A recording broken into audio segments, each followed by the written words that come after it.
So, not quite a year ago, we were at a friend's 1-year birthday party, and she had made him the cutest little cake. And she was talking about how she'd made it with like bananas, and like she'd made this awesome, healthy cake for her 1-year-old baby. She was shamed for it. She was shamed because she wasn't putting any nasty fake shit in her baby's 1-year cake. And so those who were shaming her gave him a piece of cake that he kind of did like the 1-year-old thing where they, you know, put it in their face and do all the cute things.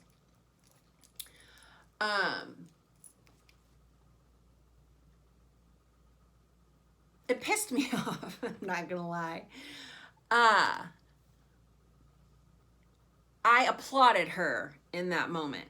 And still to this day, she is putting things in her baby that are going to honor and fuel his little body.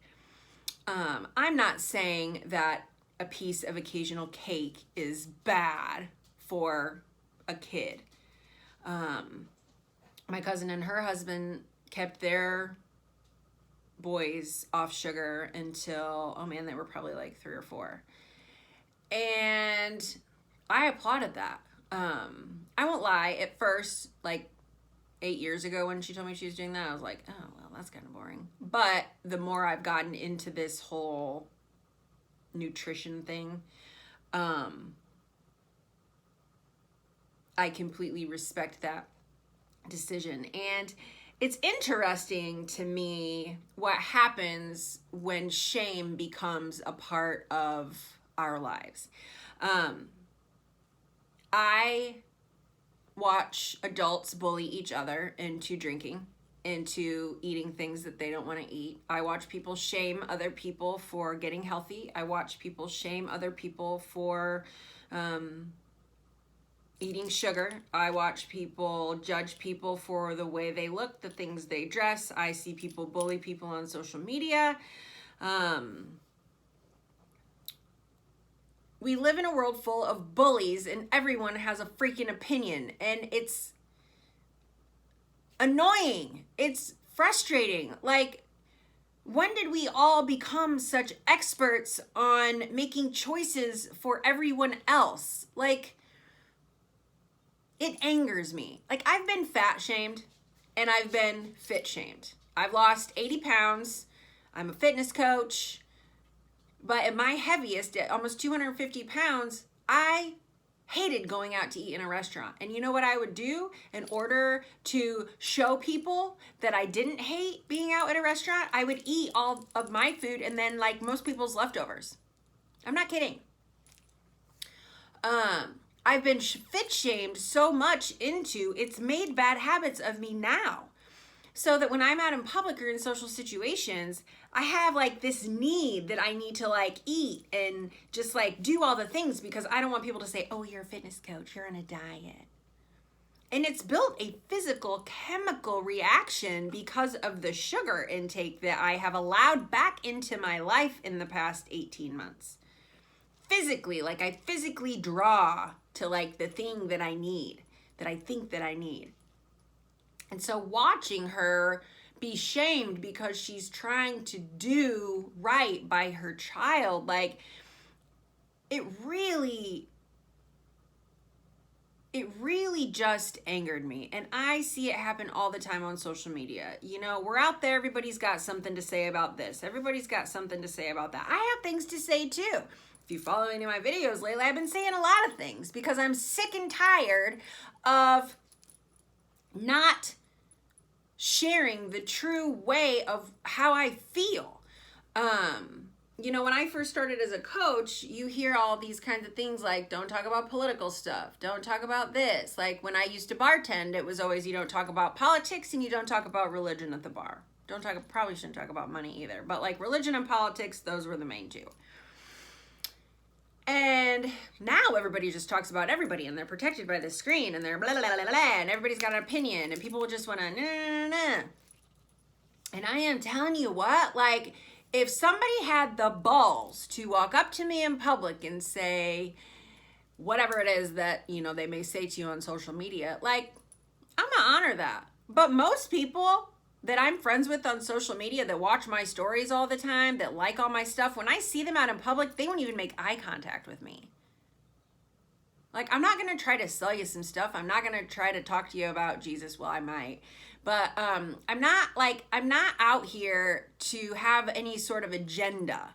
My duty, what I feel like has become my ministry and my business, is helping women free themselves from the shame and the doubt and the lies and the bull that fill our heads. Because while she might be shamed by people at her own home, at her own baby's 1-year birthday party, like, I'm still, a year later, fired up about it, because that's not fair. She was doing what she thought was right. And I wish more parents would do that. I see people all the time. They're like, they tell me all the time, well, I can't afford to spend $160 on your workout program. Well, what do you spend money on every week? Well, $30 on wine. You know, we eat out this many times. You know how many people I see in McDonald's in the drive-thru? You can't take a family to McDonald's anymore for less than $40, even if you're eating off the dang dollar menu.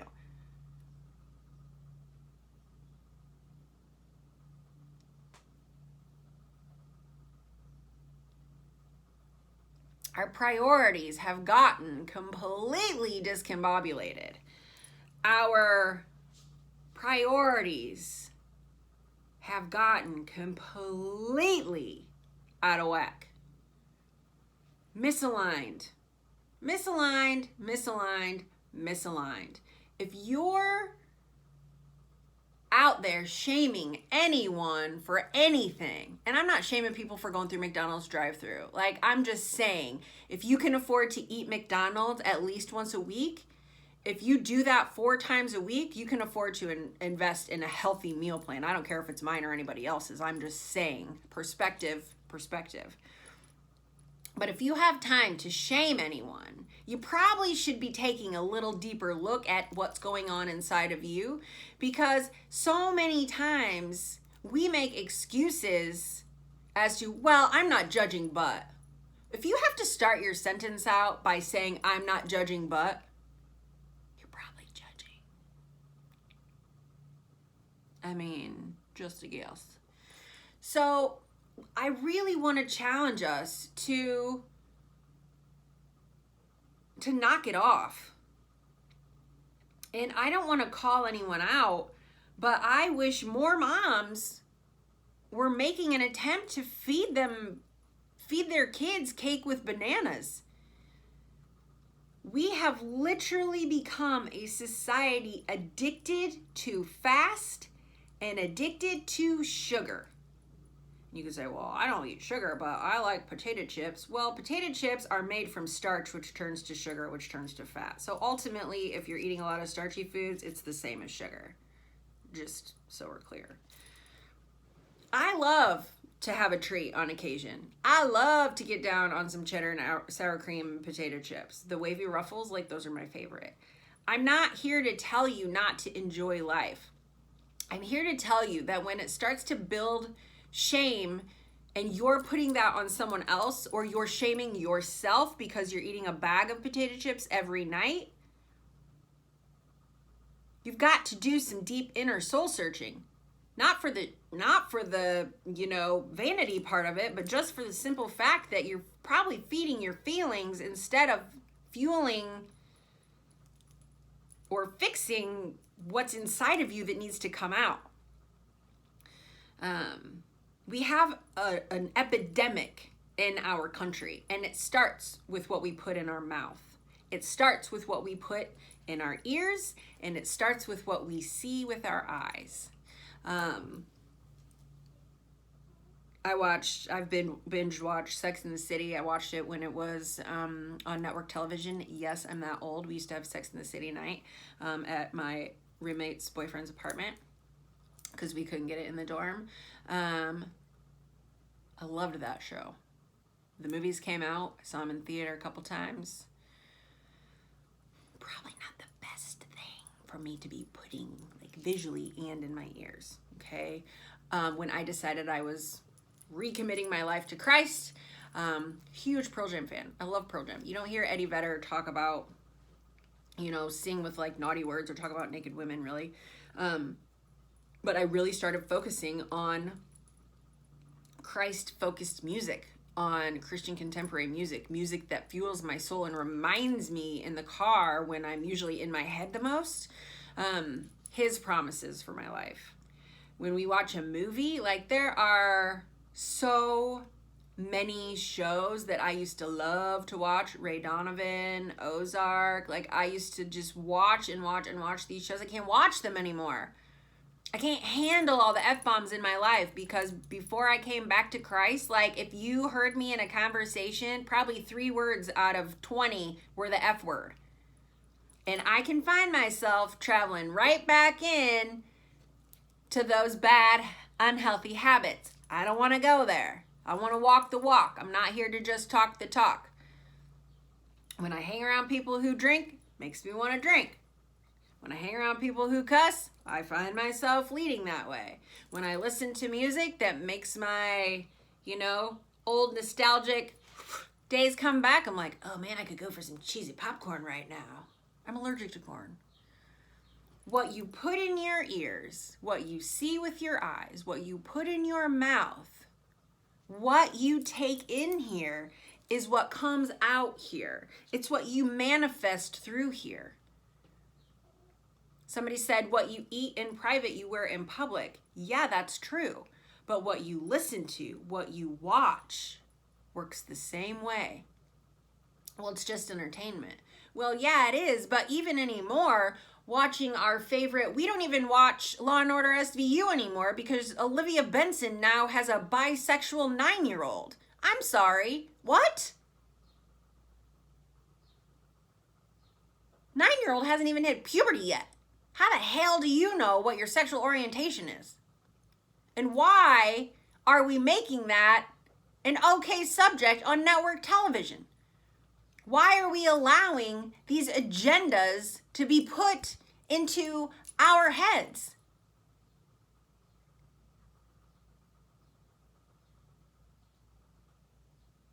I'm confused, man. It's pretty much okay to be anything except a Christian these days. It's okay to have an opinion about anything except God these days. It's okay to have an opinion on, it is unfathomable to me, the things that we have learned to say, oh, okay, that's just the way it is. No, stop.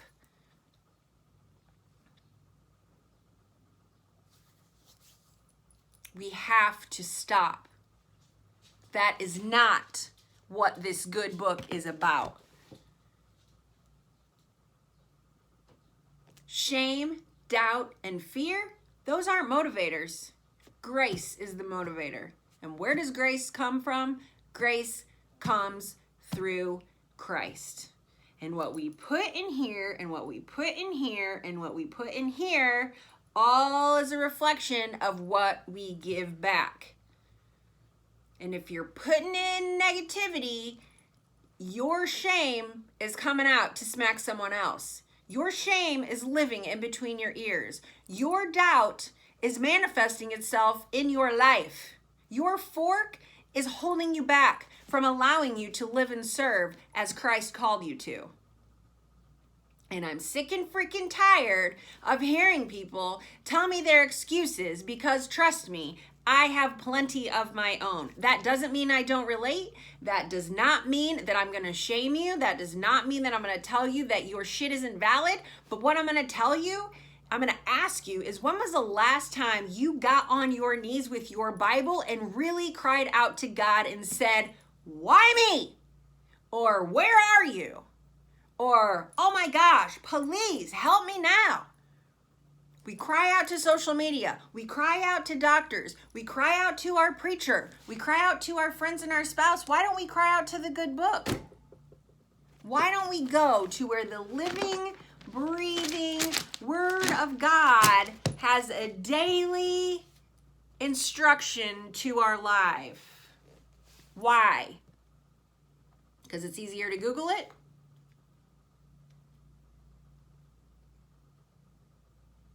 Hey Alexa, what does John 3:16 say?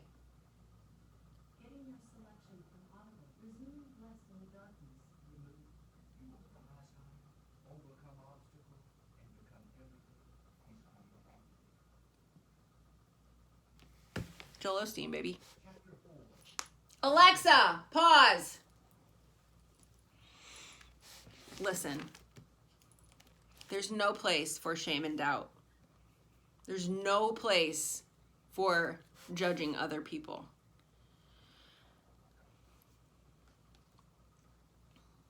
There's no place for it. Stop.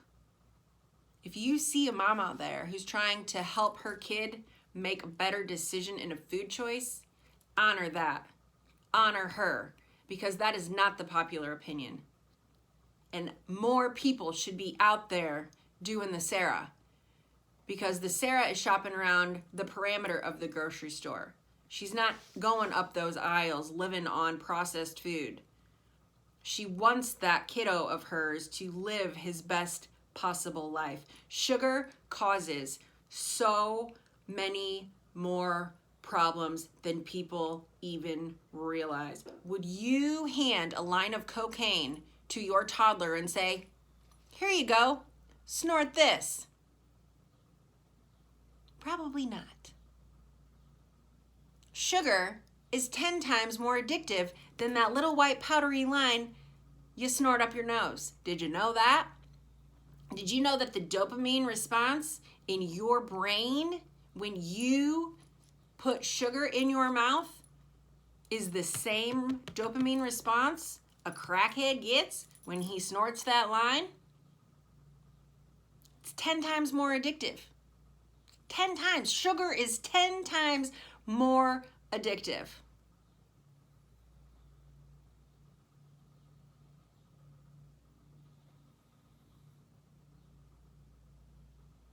You are what you eat. You are what you read. You are what you listen to. You are what you watch. And you become the sum total of the 5 people that you spend the most time with. So if you want to get ahead in life and you're finding yourself stuck, look at who your circle is. Look at what you're watching. What are you reading? What are you listening to?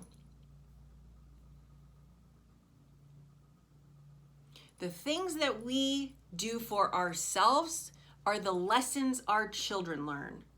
Are you passing down a legacy that makes you proud? Or are you running through fast food every night because you're involved in so many things because you don't know how to say no, or you don't want to disappoint anyone, that your kids are constantly eating chicken nuggets and French fries?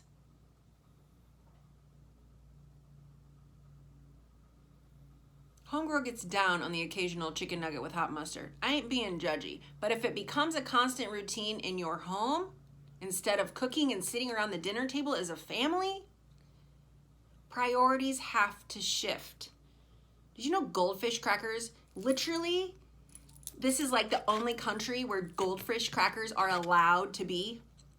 When my friends from Canada come down here, they want goldfish crackers because they're not allowed in any other country because it's literally not food. When you look at the ingredients label on the back of your packaged crap, the first 5 things on there, the first 3 to 5 things are what make up the majority of that. So when you see enriched white wheat flour, or if you're doing gluten-free and you see tapioca starch or any kind of starch, those are all sugars that turn to fat. If you see any kind of glucose, anything that ends in a lose, that's a sugar. If you see cellulose, that's literally plastic. Plastic in your food. Parmesan cheese, prepackaged Parmesan cheese, has plastic in it. You're ingesting plastic. I have it in my refrigerator right now. I'm not saying I have all of these answers figured out. When you're letting your kids eat sugar and candy and all of these things that aren't fueling them, and you look at the back of those little things and you see red letter 5 and blue number 2 and yellow number 3, we wonder why our kids have ADD. We wonder why our kids have behavioral issues. Sugar. Sugar. My mom went off sugar for 33 days, I think she said. She didn't have one ache in her body. I reminded her of that a couple weeks ago, so she went without sugar. She said 3 days she noticed her bones stop creaking. 3 days. Cook food. Cook whole, healthy food. You want to have a treat? You make a healthy banana cake like Sarah did. Don't judge her. Be like her. Don't shame her. Emulate her. Watch the people around you. Make time to prep food that's fueling yourself, because you are teaching your kids how and what to eat.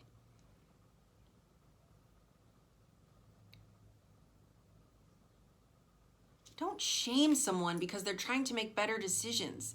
Don't shame someone because they're overweight and they're out at a restaurant eating chicken wings. Don't shame that person. That person is struggling already. I can promise you, I have been there. Love your neighbor as yourself. Stop shaming people. And if you find yourself in a constant state of negativity, a constant state of judging those around you, you see a homeless guy walking down the street, I pray for him. Other people judge him. I pray for him. Lord, I don't know that guy's issues, but you do. Cover him with your mercies. Change the conversation in your head. Learn to love other people the way that Jesus loves you, because I promise he's had days where he looked at you and shook his head like, you did not just do that. You did not just say that. You did not just think that. But guess what? He loves you anyway. So love people that way. You go out to a bar, you want to have some drinks with your friends, pretend like Jesus is sitting at that chair next to you. Is he going to sit there and get drunk and do 45 shots and drop F-bombs all over? Probably not. Would you act like that if he was sitting there? Probably not.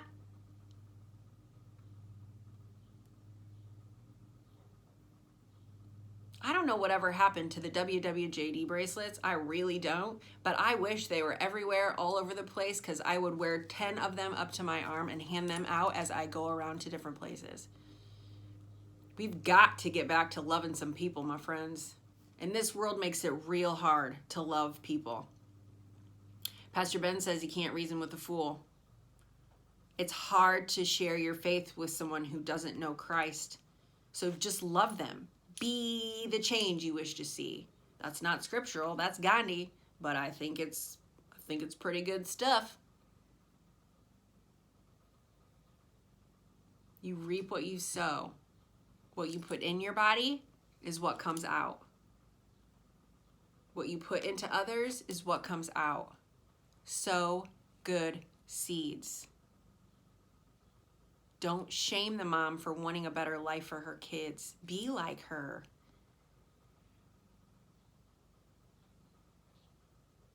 Be like her.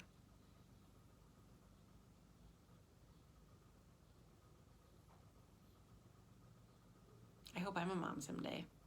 And if I can, you best believe I'm going to be like her. I'm going to get that healthy baby cake recipe. Actually, she already sent it to me.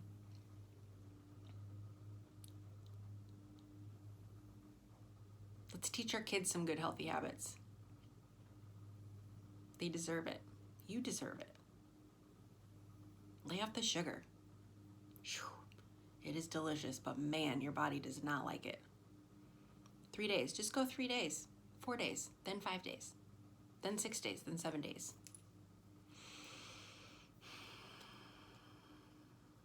You can do it.